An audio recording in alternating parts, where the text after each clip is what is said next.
Sahabat Rema yang terkasih, hari ini hari Kamis tanggal 9 Februari 2023. Kita diajak untuk merenungkan sabda Tuhan dari Injil Markus bab 7 ayat 24 sampai dengan 30. Saya akan mengambil tema permenungan kita hari ini, berani belajar memahami karena kita orang Kristiani yang sejati. Sahabat Rema, saya pernah menjalani masa tahun orientasi pastoral di Flores. Pada saat awal saya datang, saya terkejut karena setelah berkumpul dengan beberapa OMK, lalu ada sebagian dari mereka yang mengatakan, mohon maaf, frater itu bajingan. Lalu saya terkejut karena kata itu bagi saya kata yang sangat kasar. Lalu saya tanya, apa salah saya? Mereka tanpa dosa, tanpa menunjukkan rasa bersalah, menjelaskan bahwa yang mereka maksud adalah frater itu keren, jagoan, hebat.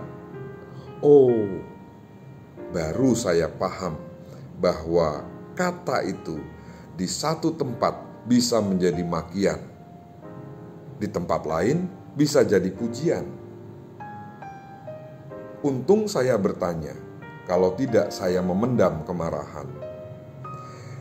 Sahabat Rema yang terkasih, hari ini sekilas kita mendengarkan sabda Tuhan. Yesus kok kasar sekali ngomong sama seorang ibu walaupun dia bukan orang Yahudi, walaupun dia adalah seorang Yunani dari Siro Venesia yang datang dengan rendah hati minta anak putrinya disembuhkan dari kerasukan setan.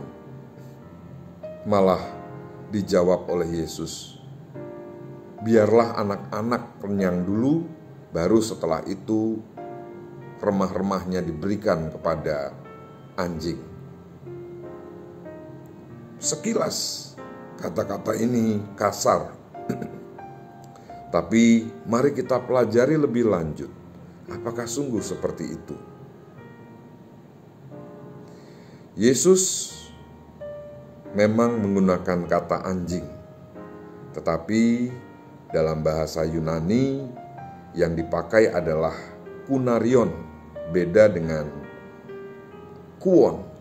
Kuon dan kunarion itu sama-sama artinya anjing. Yang membedakan adalah kuon itu anjing liar yang makan bangkai, yang tidak ada yang mengurus. Sementara kunarion adalah anjing yang berada di tengah-tengah keluarga. Anjing kecil yang biasa bermain dengan anak-anak di keluarga itu, yang juga makan bersama dengan keluarga itu, dan mungkin juga banyak membantu keluarga itu. Yang Yesus gunakan adalah kunarion, bukan anjing yang jorok, yang diharamkan, yang menjijikkan, tapi anjing yang disayang, anjing yang dekat dengan keluarga dan anak-anak. Saudara-saudariku yang terkasih, dari sini kita melihat bahwa untuk memahami sesuatu, kita perlu belajar dan bahkan kita perlu berani untuk mencoba memahami. Tidak mudah memang, tetapi harus. Kita tidak bisa mempertahankan pola pikir kita sendiri, lalu menerapkan pada semua orang. Kita harus belajar juga pola pikir orang lain, latar belakang orang lain. Itulah keluar dari diri sendiri.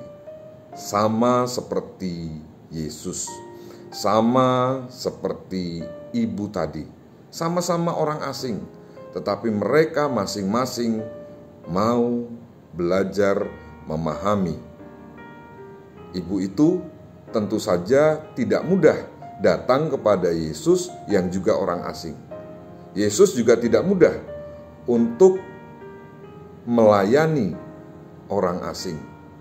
Perlu saling memahami, perlu keluar dari pola pikir dirinya sendiri, termasuk kita, untuk memahami ini, melihat ini sebagai sesuatu yang positif, sebagai sesuatu yang kaya, sebagai sesuatu yang bernilai.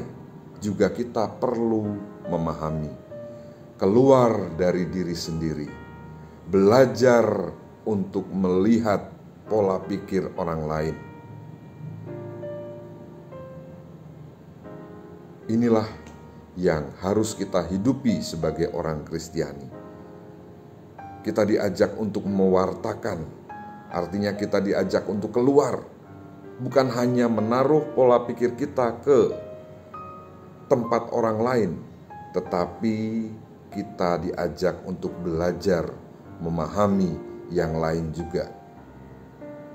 Semoga lewat sabda Tuhan hari ini, kita tumbuh dan berkembang menjadi orang Kristiani yang berani keluar dari diri sendiri, belajar tentang latar belakang sesama, memahami dunia yang lain, sehingga kita tumbuh dan berkembang menjadi orang-orang Kristiani yang semakin dekat dengan Yesus. Tuhan memberkati. Yesus, Maria, Yusuf, doakanlah kami. Dalam nama Bapa dan Putra dan Roh Kudus. Amin.